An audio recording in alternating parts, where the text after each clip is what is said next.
How essential is oil in the world? Oil has been important to the human race for hundreds of years. It is used in many modern-day technologies. The human race began to extract oil around the middle of the 19th century.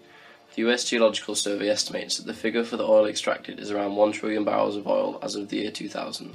Crude oils are refined into petroleum products that we use for many different purposes. When petroleum products are burned to produce energy, they may be used for things like vehicle propulsion, heating a building, and to produce electrical power. In addition, petroleum may be used as a raw material to create products such as plastics, solvents, asphalt, and hundreds of other intermediate and end-user goods. The majority of oil use in the world is for transportation, around 60% as of the end of 2013. But oil supplies are not infinite, so how will the world cope when supplies run out? In order for the world to cope without oil, it has to find alternatives for things like energy production, transportation, and producing plastics. There are two types of energy sources, renewable and non-renewable. So what sources of energy can we look to in the future when the oil runs out? Renewable energy sources are desired because of their sustainability. However, the remaining non-renewable resources, specifically gas, will still play a large role when the oil runs out. The main types of gas include shale gas, natural gas, and liquefied natural gas. There is a large amount of gas remaining to be collected on Earth, which will be important when oil runs out. Gas can be used to generate electricity. A gas power station works by combusting a mixture of natural gas and air to produce heat. The resulting change in pressure of the system then drives the turbines and thus the electrical generator.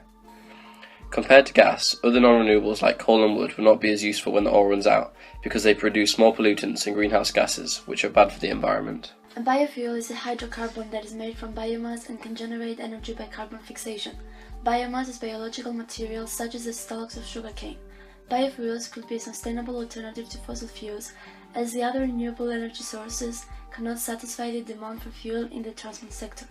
Biodiesel could replace diesel fuels in engines, as biodiesel and diesel bear in a similar way to current transport fuels. Nuclear fission is seen as green and renewable as it can produce large amounts of energy. Nuclear fission is a strong contender for one of the main sources of energy production when oil runs out. It is already very prevalent in the world today, as France produces 75% of its electricity from nuclear fission power. Other renewable energy sources include hydroelectric, tidal power, wave power, geothermal, solar, and wind. These forms of energy production will be important in the future, especially wind and solar. Wind farms are able to produce large amounts of energy and are already used in the world. Solar cells can be used on houses to help subsidise or even supply houses with electricity.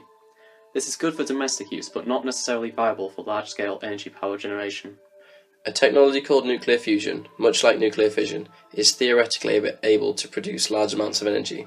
Energy has not yet been harnessed from this process, however it is being developed as we speak.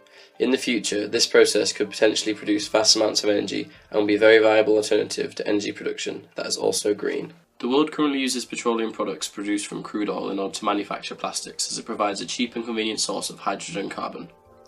But how will we make our plastics when oil runs out? A process has been developed for making polyesters independent of crude oil, since it uses ethene as its feedstock. A feedstock refers to any unprocessed material used to supply a manufacturing process. Ethene can be made out of certain types of gas, and it is also possible to form ethene from biomass.